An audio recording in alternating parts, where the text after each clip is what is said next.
To start Microsoft Excel from either the Windows 95 or Windows 98 desktop, click on the Start button in the lower left-hand corner.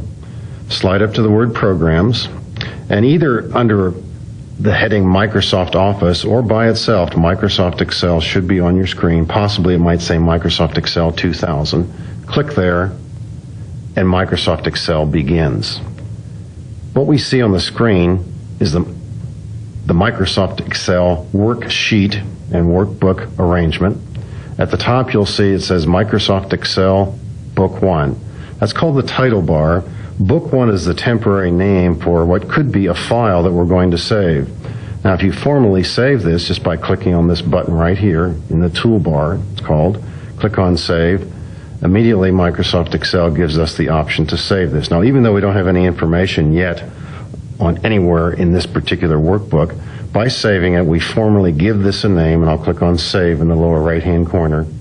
And from now on we see on the screen that we do have a file, even though it's currently empty. It's called book1.xls. All files in Excel will have the three-letter file extension XLS.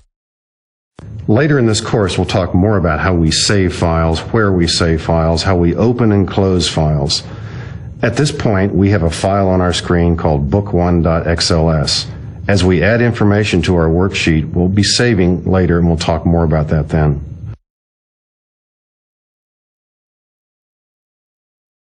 What we hope to be able to do here is to get you oriented with the look of Excel and make a few changes, perhaps, to accommodate your needs.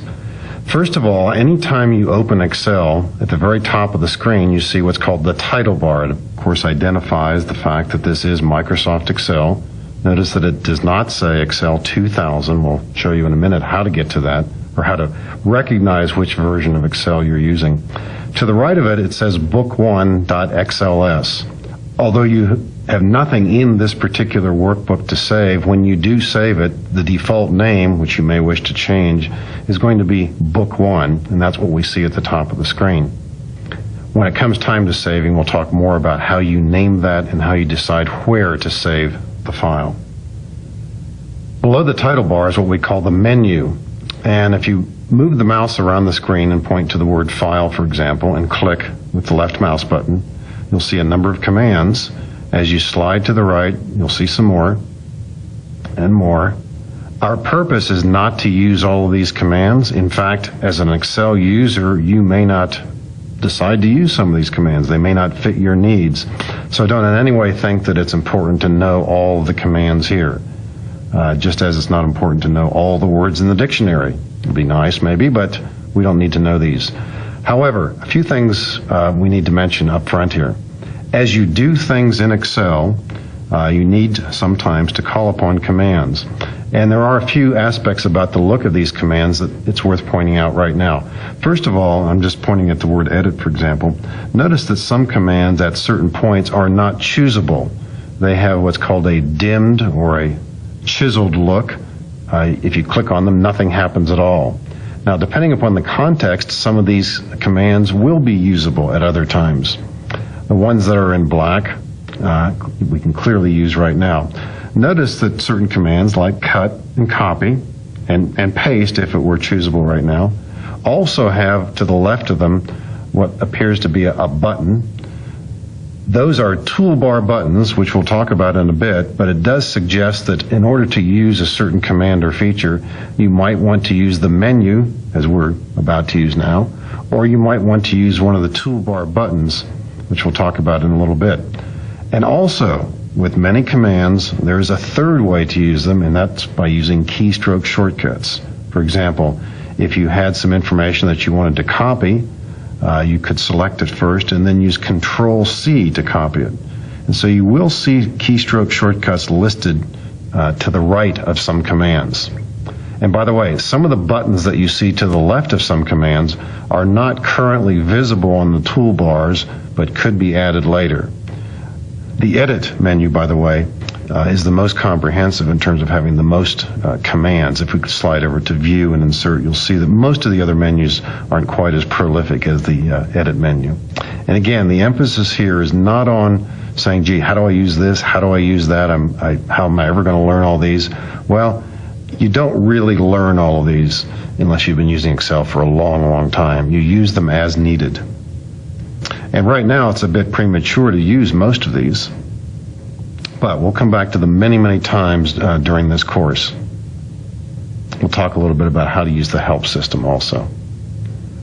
Now, if you are using a menu, or if it's, let's say you've clicked on the menu the way I did, and you say, well, I just don't want to do anything right now. Well, how do you get away from here?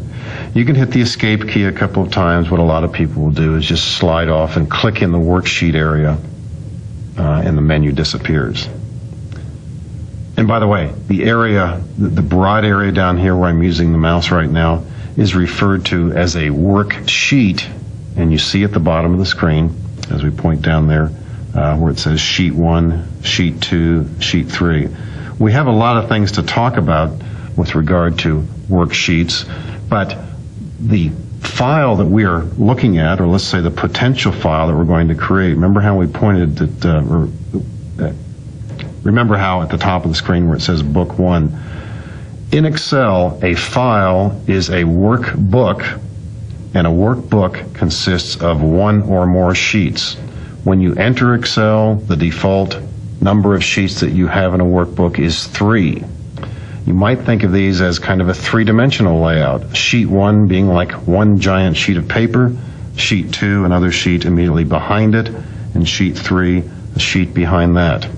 Many people will use Excel and use only one sheet in a workbook.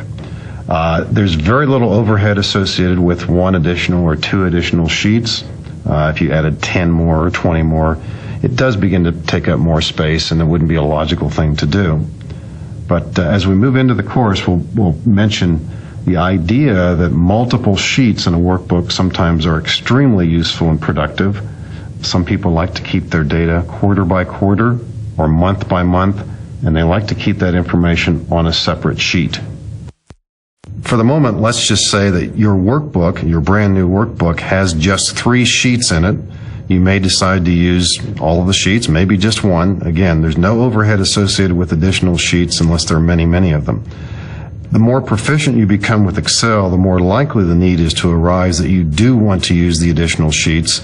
And later in the course, we'll show you how to add sheets, how to delete sheets, how to move them around, and how to rename them.